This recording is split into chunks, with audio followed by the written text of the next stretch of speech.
Hi friends, John Wesley here from the Sense of Shelf podcast, and I want to tell you about Anchor. Anchor is what I use to record this delightful podcast that I am very thankful you're listening to.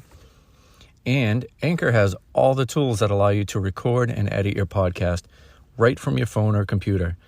And from personal experience, editing from your phone is surprisingly easy and intuitive. And when you host your podcast on Anchor, you can distribute it to all the listening platforms like Spotify, Apple Podcasts, and more. It is literally everything you need to make your podcast all in one place, one easy app. And best of all, it is totally free. So if you find yourself thinking that you may want to start a podcast, I recommend you download the Anchor app or go to anchor.fm to get yourself started. Thank you for listening, and God bless.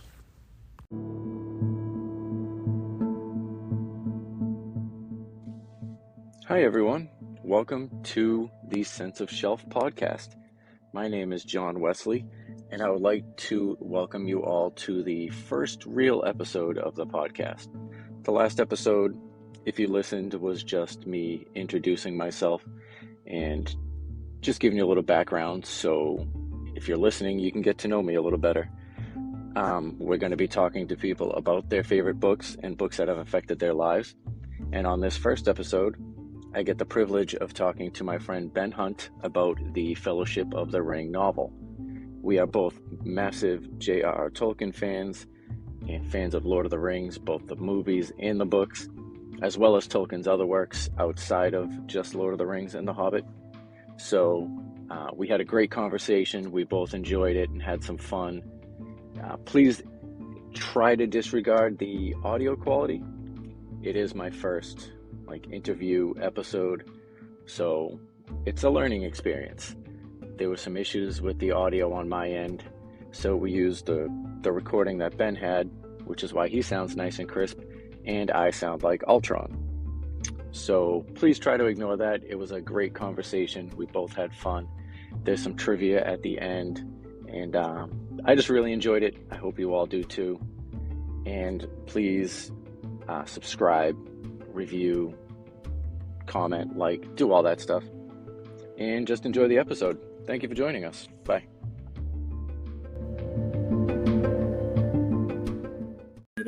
Okay, here we are on the first episode of the Sense of Shelf podcast. I am John Wesley, and I am joined by my good friend Ben Hunt of the Enlightened podcast. And we're going to talk about the Lord of the Rings, something we both are very big fans of. Welcome, Ben. I mean, my mind's a little bent, but that's neither off to a good start. Yeah, crappy puns are always a good way to begin. Yeah. All right, so let's talk about the Lord of the Rings. I know the story, but why don't you tell how you became such a fan? What was your intro to Tolkien and the Lord of the Rings? So I was lucky enough as a kid to have both my parents read a ton. Excuse me. Okay. Always obsessively. They both loved adventure and kind of deeper books and stuff like that. There was a lot of history and historical stuff. It wasn't until my dad was 18, 19, 20, somewhere around there, that one of his friends knew he liked to read and kind of recommended, oh, why don't you read Lord of the Rings? You'd probably like it. There was that weird cartoon movie that came out a while ago. And my dad just kind of said, oh, that is cool. I'll actually do that. So he went and read it. And then since then, he kind of has become that Christopher Lee, he reads it once a year. Read everything that Tolkien's ever written, every, expansion on it. We've seen every movie, done all that. It's just, it was ubiquitous with my childhood. Nice. Now, is there a frequency you like to read it? Myself, I tend not to go more than 2 years without reading the story. I would love to say that it's regimented. It's not. It's kind of manic, where there are times where I'll read, a chapter or two here and there, and then there are times where I'll sit down and read the whole book from beginning to end, and then I would say I listen to the audiobook probably once a year, maybe once every 6 months, give or take. Oh yeah, you do the audiobooks and you love the radio play online on Yes. YouTube. Yeah, the BBC 1980 radio drama, which is just absolutely sensational. But yeah, I love the the radio drama. I think it's one of the most underrated parts. So it's a nice thing that I listen to when I go to bed. Nice. Mm-hmm. Now, how do you feel that the series like affected you in any way? Like, is it just something you really enjoy, or did it inspire you in any way? No, I would say it I definitely. know you write occasionally. Yeah, I would say no, it definitely did. I think that there are a handful of authors that have had a profound effect on, not just like my writing and my work, but in how I look at the world and personal relationships and friendships have been formed because of a mutual love of this, as well as like some of my favorite movies of all time are the Lord of the Rings movies, and it's not just because it's Tolkien; it's because they're fantastic movies. Yeah, for me, it's the aspect of the character development and the world building. It's pretty fantastic. Yeah, absolutely, and I think it's funny that his character development is comparably kind of underdeveloped compared to a lot of modern authors, but his world development and his plot writing is so beyond brilliant that it makes up for a lot of the character development where he kind of goes into the classic like Homeric character archetypes and doesn't really super develop any characters aside from maybe Gollum and Frodo, maybe Sam a little bit.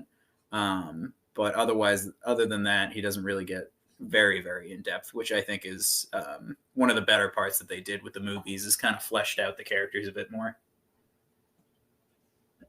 Yeah, definitely. And then you got the flip side of the coin, like Martin with 7 or 8 books where you've got dozens of chapters dedicated to every character. Exactly. Yeah, that's definitely the A Song of Ice and Fire was one of the series that also had a profound effect. But I always liked his ability to seriously go into the character development. He just doesn't have a tenth of the world building or the language building or this kind of the language is another aspect too. He just like made up that whole language. He made up 3 or 4 of them. Yeah. Now we'll specifically talk about. We're going to do a few episodes. We talked about one for each of parts of the series. As far as the Fellowship, what about that book? Is there certain parts you prefer more than others? Like certain parts you really like more than others, or characters? Yeah, I definitely, especially within the Fellowship of the Ring. The Fellowship of the Ring is my favorite of the 3 Lord of the Rings books, which I understand the argument that it is one book and it is meant to be taken as one book, and I agree. But there are 3 parts to that one book, and I do have favorite parts. Actually, there's 6. Well, yes, that's the individual. Each book is 2 parts, or each part is 2 books. I think I enjoy Fellowship the most. The Return of the King is also right there, but definitely parts that I enjoy. I love, and I've talked about this before with half a dozen people, but I love Tolkien's ability as a horror writer.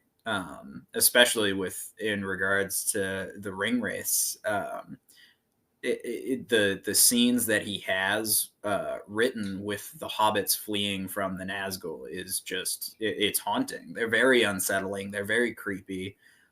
Yes, it's fantastically well written to get across fear, which isn't necessarily something that he's known for. Yeah. Yeah, the parts the parts in Bree and Weathertop and stuff like that with the more horror type writing are very good. Mm-hmm. That's what Weathertop is definitely another. That whole part, I love Aragorn's introduction. I think that's fantastic. I think that they did a good job in Peter Jackson's real life films, but I think the book was even better with his digs at Butterbur, and I love the line of, if by life or death I can save you, I will. And in Peter Jackson's movie, they moved that to the Council of Elrond, and I think it was better served earlier on in Bree. Yes, that happening earlier is better. Although I don't hate the placement of it at the Council of Elrond. Mm-hmm. But earlier in the book, it makes more sense. Just like him already having his sword earlier. Yeah. Kind of lends itself to the story a little more. Yeah, it's me and my dad were talking about it the other day, but he goes, it's one of those, like, that does make perfect sense to him. As a Tolkien fanatic who really wants to stay as close to the text as possible, Aragorn carries around the broken shards of Narsil, and my dad goes, "That's stupid. Why would you carry around a broken sword?" He literally says, like, "Not much use, is it, Sam?" And it's like, that makes no sense. He shouldn't have it. He should definitely have like a full ranger sword to go, fight orcs and whatnot. For me, I definitely like the horror aspects, as well as when you about there's certain characters. I think he just does a great job of writing. Galadriel and the whole part in Lorien, I think, is incredible. Mm-hmm. Yeah, Galadriel's one of the better characters, and they did a fantastic job in the movies, kind of bringing her out and making her more important. There is definitely a predominance of male characters in the books, and there is, but that is brushing aside like Shelob, Ungoliant, Galadriel, Morwen. There's a lot of female characters that are actually awesome, and not to mention Luthien, who are really well written and awesome, and they get kind of brushed aside because they're in his like legendarium versus the Lord of the Rings itself. And the ones who are in the Lord of the Rings itself have very small bit parts. Like Arwen is basically there to exist as a love interest for Aragorn. Whereas Galadriel herself has this crazy backstory, which I'm looking forward to. We'll see with the new Amazon TV show if they can really bring her out.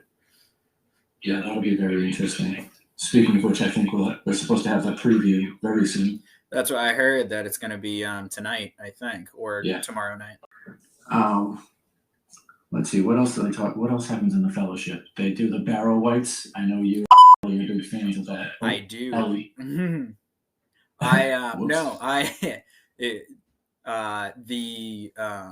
Barrow Wights are definitely one of my favorites too, because it's so weird and twisted and very odd.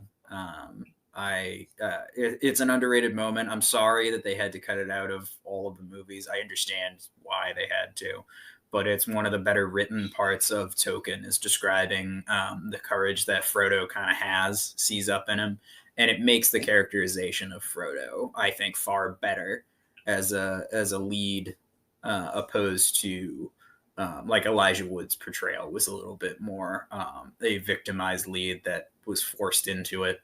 Where Frodo kind of he was definitely forced into it, but it was much more, he kind of understood that this is what he had to do, and he kind of like led the charge from the Shire onwards as like, I need to do this to save people, where Elijah Wood is just kind of terrified, scared. He's very reactionary, and I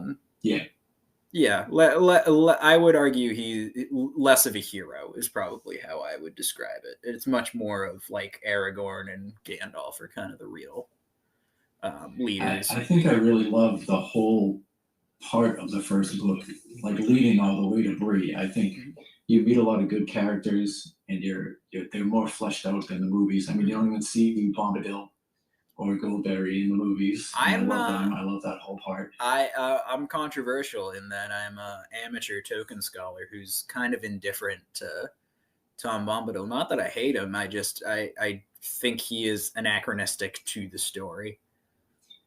I just think it's almost like a fun interlude to the story, and how much the ring doesn't affect him and stuff like that. And I will die on that Bombadil that he should have been in the movie. Yeah. You also get a lot more Farmer Maggot, and I like that part as well. I think even Pippin and Merry, I think they are more interesting in the books than the beginning of the movie. Yeah, I think especially Merry, Pippin doesn't really have a personality until, I don't know, later on. He's just kind of like the mischievous little kid. And I like that especially Merry is fleshed out a bit more. He knows the history almost better than Frodo of at least the hobbits.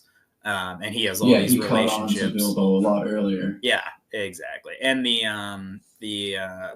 I like Fatty Bulger's chapter with the Nazgul too in Brocolo, I think is another example of the Nazgul being terrifying. But I also like the development of different Hobbit civilizations, kind of spread out. The different areas. Yeah. That part with Fatty and the Nazgul, that scene, even though you read it, it really sticks with you, and it paints a pretty terrifying picture. It is. The guy who does the audiobook does a great job of doing the Nazgul voices as very very creepy. So it's something that always sticks with me. But yeah, it's there are a lot of parts of Fellowship that I love. Like we're definitely glossing over it. Like concerning hobbits, I think I could read an entire book on concerning hobbits in and of itself. Yeah, just their civilization. It's just so damn funny. The the quaint little way in which these essentially like English Irish people are building their little towns and their petty feuds and all this stuff, and it's just small town politics, and it's just Tolkien kind of sitting there making fun of kind of what a lot of people go through in their lives, is just like, oh, the Sackville Bagginses are bastards, and it's because they tried to steal. One of my favorite little silly aspects to the book. Exactly. It's just it's this quaint, relatable thing that we've all gone through, and it's like, are they evil? No, but they can be pains in the yeah. But yeah, one of my favorite things as well is the songs, and the multiple ones that you read in the book.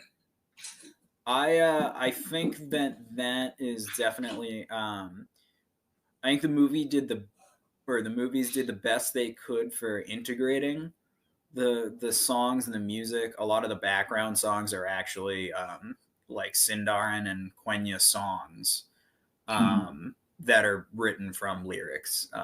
But there are a multitude of songs and poetry that I think are genuinely lost.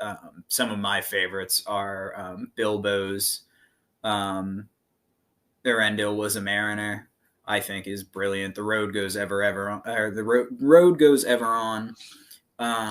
Yes, is that the one he writes in the council?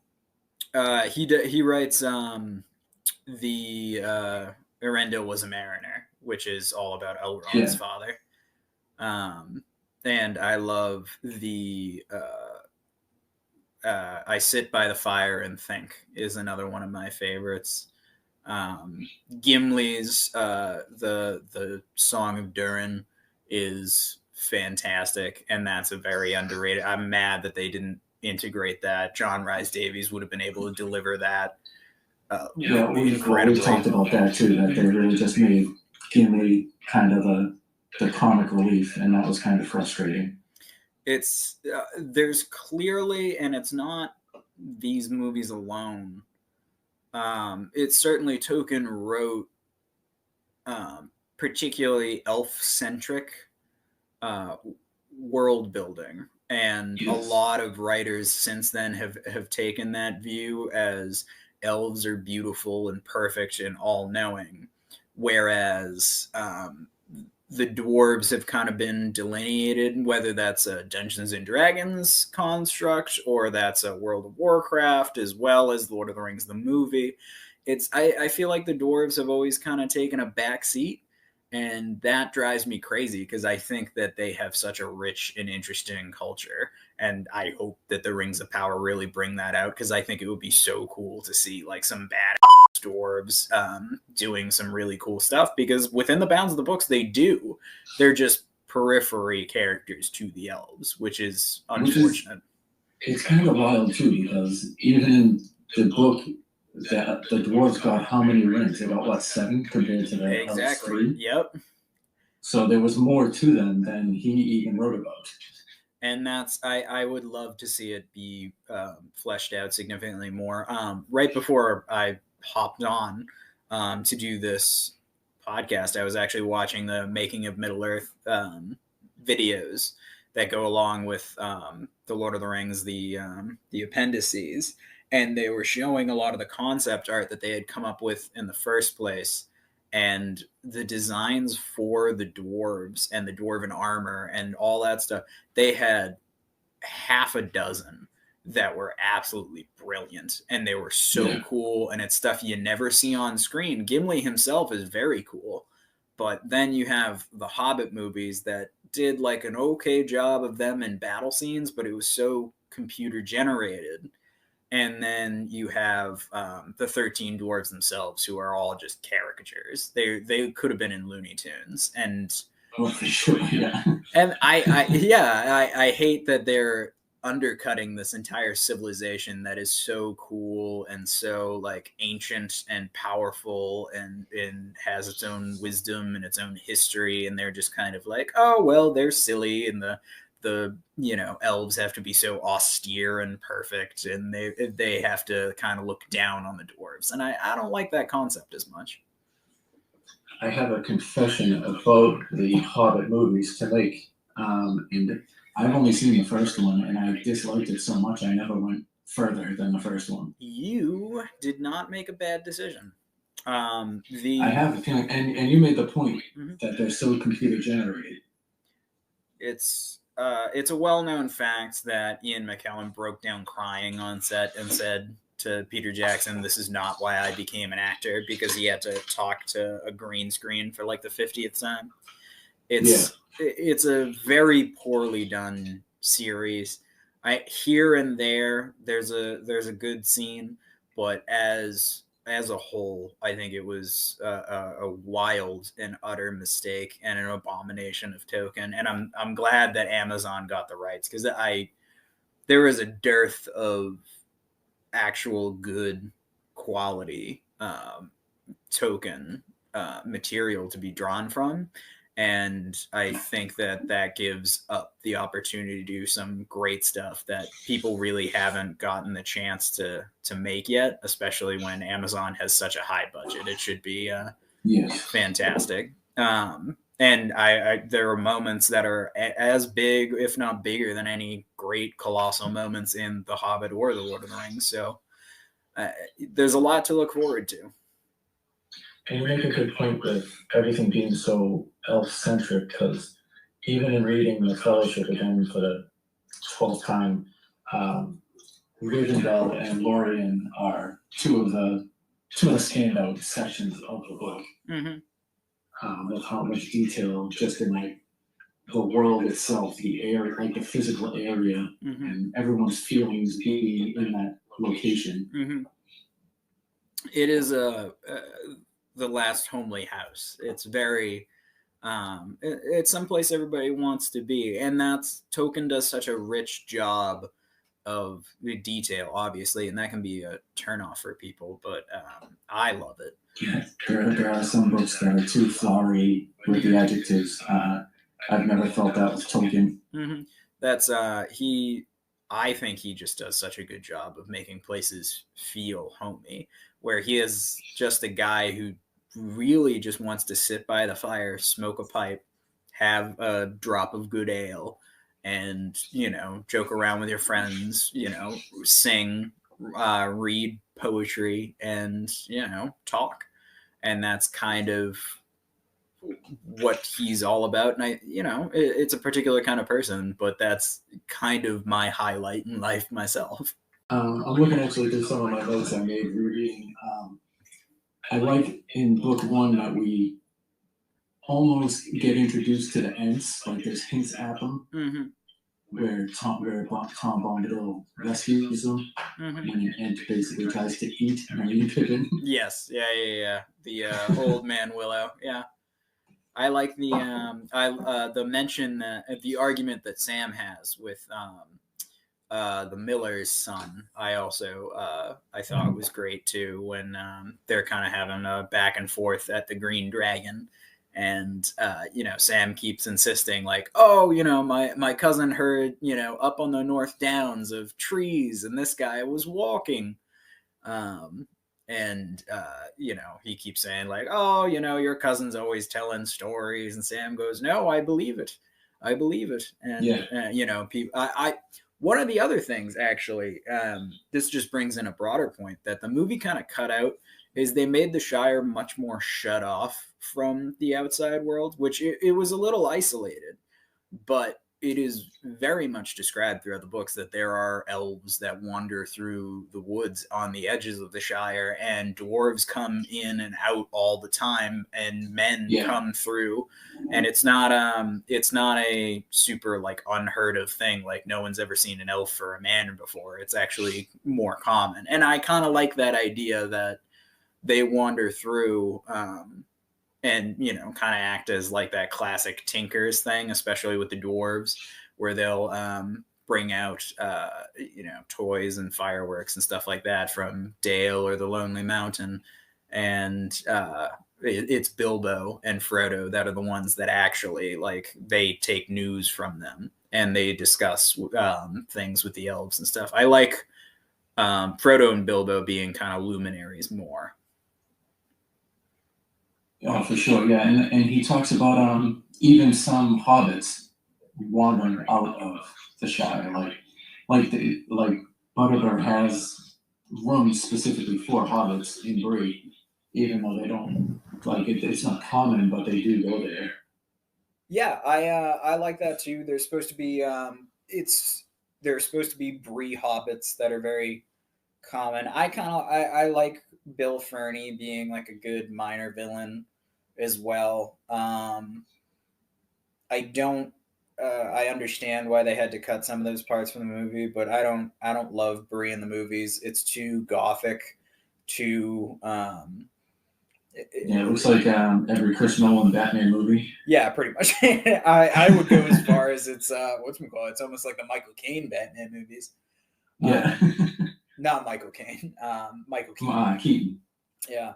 It's just very it doesn't need to be as dark. I like the idea of having like a good tavern hall. I like the small doings of the good people of, I think Butterbur standing up and being brave in his own small way, and Farmer Maggot helping them out and kind of showing that the collective, everyone together can make a better world, which I think is a huge theme of Tolkien that was kind of cut from the movie. Yeah, it's sort of it's very much watered down. Yes, yeah, and it's a lot of that goes to Aragorn and Gandalf and being the great and wise leaders, especially Aragorn in particular, who's kind of the adjunct hero that they turned him into be. I do like in the books Aragorn being more unsure of himself at times. Like he was sort of just following Gandalf. Gandalf was the leader, and then obviously, Moria. That's another part of the book. Moria happens, and after that, Aragorn's in charge, and he's like, I don't know if I'm making the right decision. Everything I've decided since this point has sort of gone to crap. Yep. I enjoy that too. I like that Aragorn and Gandalf are not infallible. I like the one of the parts that I miss most from the movie is I would have loved to see Gandalf fighting off all the ring race on Weathertop. I think that's a major opportunity lost. But the argument over Moria has always been like a big thing for my dad because he's pissed because he wants he liked the fact that Aragorn had foresight and said, "I beware directly for your sake. It will be your doom to go to Moria, Gandalf." And Gandalf says, like, we don't really have another option, so we need to do it anyway. Yeah, the passage of time being so different in the books to the movies is another thing too. But again, I've said before, you get that with writing a book, you get the chance to do so much more detail. With one sentence, kind of have to truncate to make the film. Like the months and the years that go by throughout the story in the book, and in the movie, it just seems like a set period, like a smaller set period, a few months. I remember it might have been Conan O'Brien in one of his podcasts was talking about being a writer for The Simpsons, and he goes that it was fantastic being cartoons or being a writer in general, because you could just with one word say, there's a building the size of the Empire State Building and it blows up, or you need all these crazy things that go on, but you can describe that in 2 sentences and then have it built for you by cartoonists. We don't have here with Lord of the Rings, where Tolkien can very easily say, like, and 17 years passed. And how do you actually represent that? It's very, very hard. You're not going to suddenly have Frodo grow up. Yeah, you just have, like in big plain text, it pops up on the screen 17 months later. Yeah, exactly. I mean, 17 years, sorry. Now, as far as the characters, do you have one specific? Now, eliminating the movies and the other 2 books, is there a character in Fellowship, the book, that you liked more than the rest? Within the bounds of Fellowship, I would say that I have, to 3, I think, 4 if we're counting villains. I think Bilbo is probably the most underrated of characters within the bounds of Lord of the Rings itself. Within The Hobbit, obviously, he's the lead character, and there are a lot of references to him later on. But within the bounds of the Fellowship, he is Franklin, like, prank-pulling, smart genius that is, like, further ahead and so, like, well aware of how the wider world works compared to his next door neighbors who think he's just kind of this oddity, and he's very much like no, like, I understand, like, power politicking and people are into growing pumpkins and pipeweed. Pumpkins. That's I also like the song and the poem he does at the council, because it goes with what you're saying. He knows so much more than other people around him, and that song in the council is a good amount of history in this world, and that you don't know otherwise, and that they really play up. Like, he was a scholar as well as he was like a Mark Twain of Hobbiton.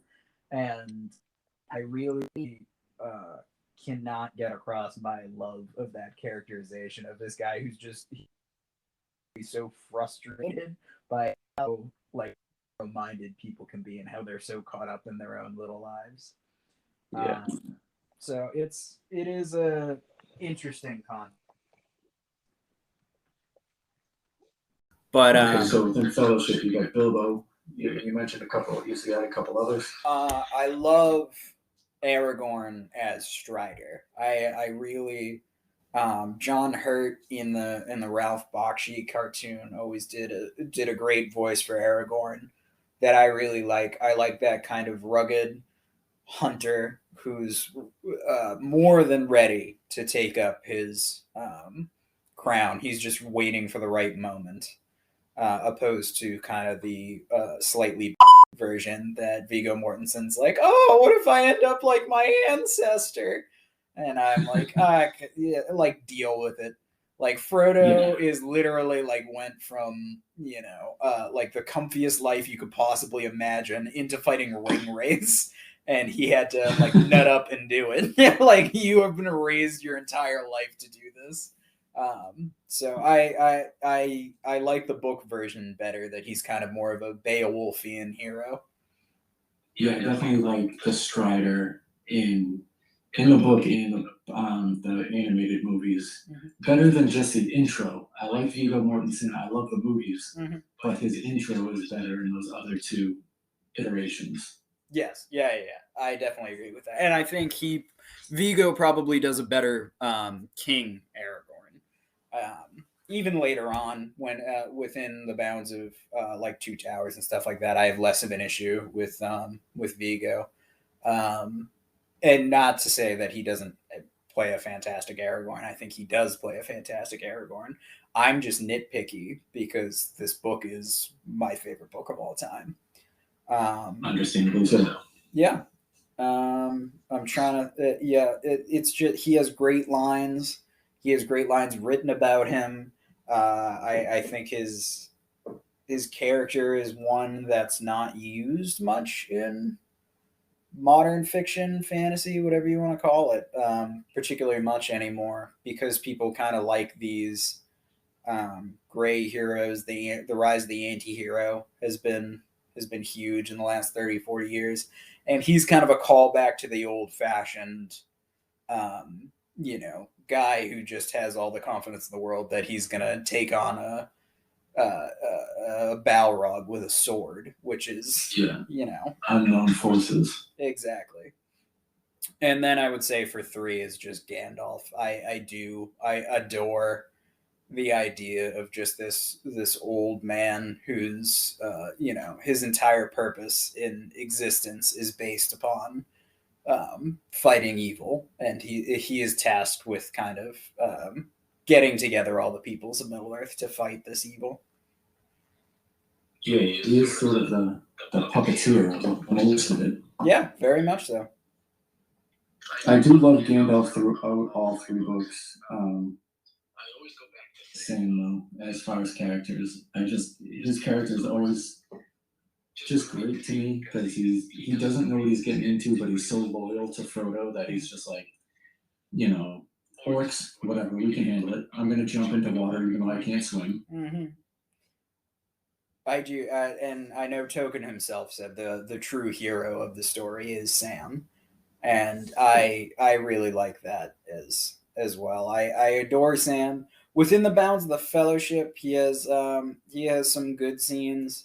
I don't think he's the real hero till Return of the King, Two Towers is when my favorite Sam moments come out. Not that like he's literally carrying Frodo through the end. Yes, exactly. There are a couple of songs that he sings that I always love, and a couple more scenes, but they're definitely in the later books. He does do the Lay of Gil-galad, or the Fall of Gil-galad, which is one of my all-time favorite Tolkien songs as well. And Bill Nye, actually, the guy who plays Davy Jones in the Pirates of the Caribbean, did the BBC radio drama version of Sam, and he sings it, and he has an impeccable singing voice. It's very, very strange. Yeah, I actually do love him as an actor. Yeah, he's awesome. He's in Shaun of the Dead. That's one of my favorite movies of all time. Absolutely, he plays the stepfather. I forgot about that. Yeah. Yeah, such a random role for such an esteemed actor. Yeah, he plays the father in About Time, which is one of my favorite like feel good movies. Nice. Yeah, but it's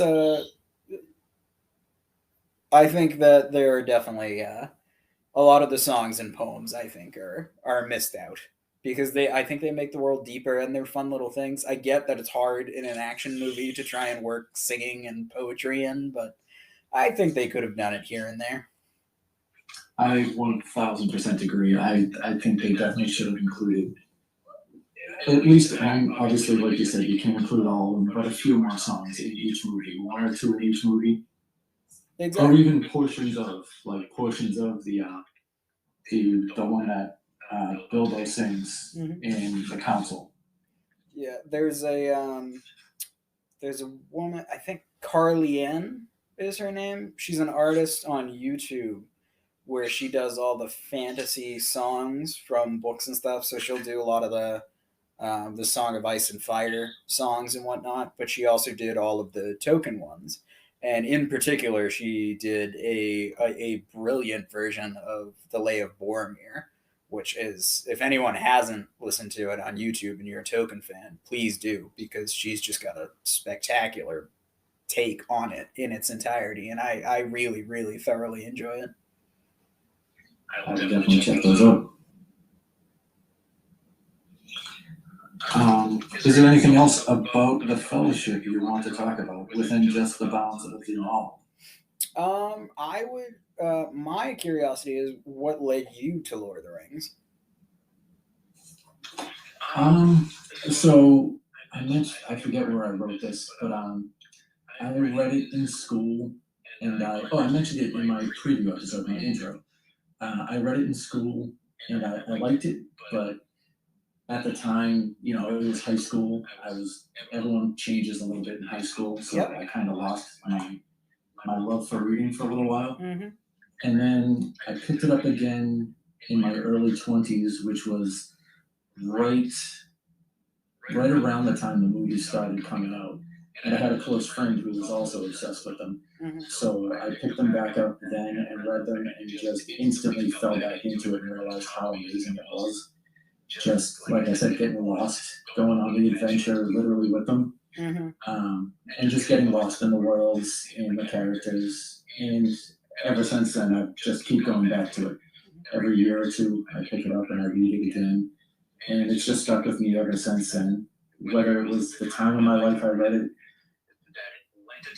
that it lent itself to that, moving out on my own, things changing. But yeah, it was really just giving them a second read. Really, really hooked me in. And from then on, I was obsessed with the movies. Mm-hmm. And I've got multiple copies of the books. I think everyone does. It's just a fun world to be in. Mm-hmm. And that's I would say that's Tolkien's greatest strength is that no matter who we are when we fell in love with the books, but we always kind of have a similar story of just losing yourself and being part of the world. And we all feel like we could be friends with Frodo and Sam and Merry and Pippin and sing and laugh and have fun at the Green Dragon or in the party field or just the even going a little further in the story,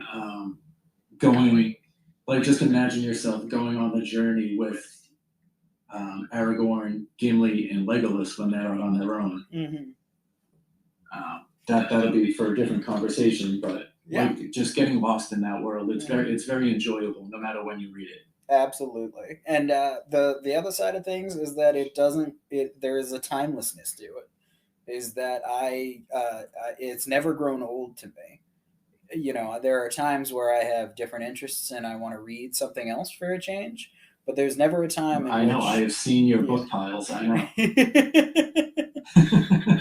But every time I come back, it's kind of, I find something new to it. And it's just instant, like you read the first chapter and you're there all over again and you don't want to put it down. Exactly. Now, I text you before doing this and said this was something I wanted to include in the show. I have a couple of trivia questions if you want to take part. I will destroy any trivia that is foolish enough to face me. Don't worry, if you can't get it, I'll edit it out so you still look good. And the world may never know. Yeah. So one of my favorite things about this book, and it's so random and out of the blue, is there's a point, I believe it's just the hobbits traveling together, they fall asleep in the woods. Is this the fox point of view? I'm sorry? Is it the fox point of view? Yes, I was going to say, what animal do we randomly get the inner monologue? It is the one. I listened to a Tolkien podcast, and he spent like an entire episode like, this is so weird. It's so not Tolkien. It's so different. It's very like out of the blue. It doesn't meet up tonally to anything else he brings in, except this one freaky little moment where he tells stuff from a fox's point of view. And I love it. It's so strange. I chuckle every time I read it. But it's also not super out of the blue when you consider ants and the eagles. Yeah, I suppose that's true too. But you never have him telling it from the ants' point of view. Right. Well, I mean, we do get a long history of ants. Yes. So that was my favorite question to try and ask, because I laugh every single time I read it, and it never leaves my brain. I mentioned this part to you when you and Ellie and I were talking about the animated movie. The name of the elf that escorts them into Rivendell. In the book, what is the elf? Like, who is the elf? The elf that escorts them into Rivendell is Glorfindel, who is a great lord of elves. He was actually reincarnated after he fell fighting Balrogs upon the secret stair down to the beaches from Gondolin. And I believe he may have No, he did not slay Gothmog. He may have been slain by Gothmog, who was the captain of the Balrogs. Yes, and it always bothers me that he was replaced by Arwen to further the love story in the Peter Jackson movies, and he was replaced by a very poorly drawn Legolas in the Bakshi movie. Yes. Even though the Bakshi version does give us Anthony Daniels as yes, no, the movies, I mean, we'll get into that when we record for that. Oh, absolutely. There's a lot to critique about that movie. There's a whole ton to unpack with the Bakshi movie. I got a couple more if you want to keep going. Absolutely. Another elf. What is the name of the elf that escorts them to Lorien and the Golden Wood? It would be Haldir. That's very good. You definitely know your elves. I do. It's as I've explained to my brother before, if you transferred all of my knowledge of Tolkien to like physics, we'd be on Mars right now because of the sheer genius. But instead, it's on useless crap that only us book nerds care about. I got two more. Yep. One, the next one I'm going to ask, it's just because it bothers me, because it's really there's so many answers to it. And then the last one I think might be harder, and you could probably answer it. I wouldn't know because I don't even know how to pronounce it half the time. So I'm going to ask you, what do you consider the location where Boromir was killed? What would you call it? I would. There is a particular name for like the riverside area, and they're on the edges of the Anduin. But I would say it's right by the Falls of Rauros. They're very near to the two great statues of the kings. But yeah, I would say, beside the Anduin. Yeah, so I wrote down literally 4 choices. The judges also would have accepted Harth Gallon. Yeah, and Amon Hen. Yes, that Amon Hen was. That's the hill I think they're on. Yes, yeah. That's I think that would have been the one I was looking for that I could not remember off the top of my head. But yes. I had a feeling that's the one you were reaching for. Now, the last one, and if you can answer this, I really tip my cap to you. What is the name Elrond refers to Tom Bombadil as? The name. I did know this too. is the saddest part of my life. I don't remember the actual name. I just remember the conversation of he is he was the first and he should be the last. I think it translates to like older brother or something along those lines in Quenya. Yeah, I'll be damned if I can pronounce it, but it looks like Iowane Benadar? Yeah. Benador? Mm-hmm. Yeah, that sounds about right. Don't worry, we'll edit that out. You were 4 for 4. No, I don't. If anyone can get the Elvish name for Tom Bombadil off the top of their heads, I think that I will tip my cap as they're the superior token scholar. But I don't. I will accept defeat on that one. I had a feeling that would be the hardest of the 4. That's why I say Absolutely. That was a good one though. I would hate for you to give me 4 easy ones. Yeah. Who are the hobbits? Yeah, exactly. What are elves? Who shoots a bow and arrow? Okay. Well, I think that brings us to a pleasant conclusion on our conversation of the Fellowship of the Ring. I would say it was a very happy ending. My friend Ben Hunt, would you like to talk about your podcast and where we can find you? Sure. My podcast is the Enlightened Podcast. It's a home for all of us nerds. Me and a couple of my friends, and certainly Mr. Wesley among them, discussed having a kind of a barstool sports, but for the kingdom of nerds, where we could talk about Star Wars, Marvel, Lord of the Rings, Game of Thrones, Wheel of Time, any of these great franchises, books, movies, TV, and talk about them in depth in the way that we have these deep conversations. Me and Mr. Wesley here have had multiple hour-long conversations that are very, very similar to this one, and we realized that we should have been working. Yeah, exactly. But you also have extensive knowledge of the Beatles and of history. And I'm a casual fan of the Beatles, but I do thoroughly enjoy your history knowledge and your episodes on different points in history. I'm glad. That's definitely there are other factors that the Enlightened Podcast tries to get into, but it's just kind of a group of friends that we cycle through different hosts and talk about all the things that we love. So if you are looking to follow us on Instagram, our name is _enlightened_pod. You can also follow us on Facebook with the same name. We're on Tumblr.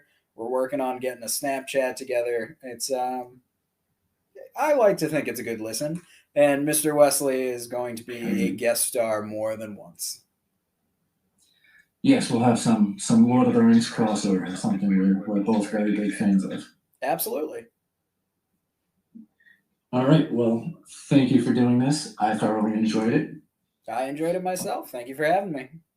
You are quite welcome. I look forward to our further conversations. As do I. All right. So long. So long.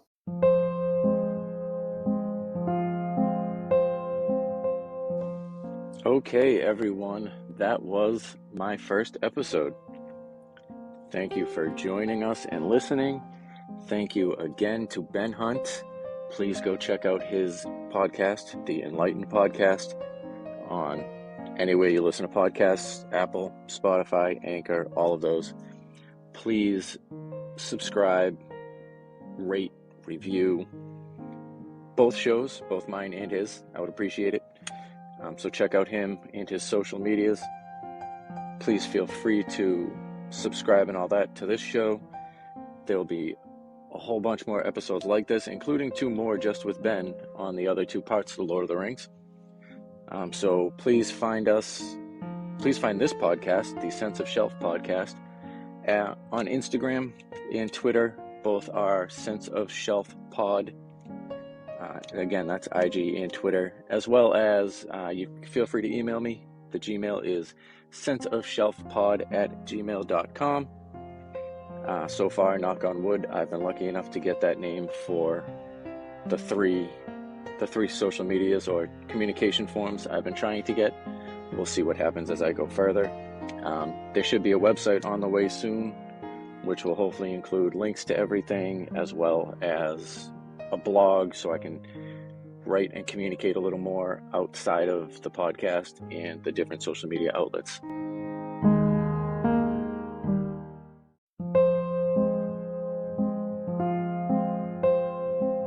Quick shout out to a couple people, Ben Hunt and the Enlightened Pod, of course. Check out Beantown Action, the podcast. That is my good friend Chris Galley. He's got a couple different shows on there. A lot of sports talk, betting, fantasy tips, and stuff along those lines. Him and I go way back. He was the best man at my wedding, so I got to show him some support. Again, Beantown Action on your different podcasting platforms. And I think that's it for today.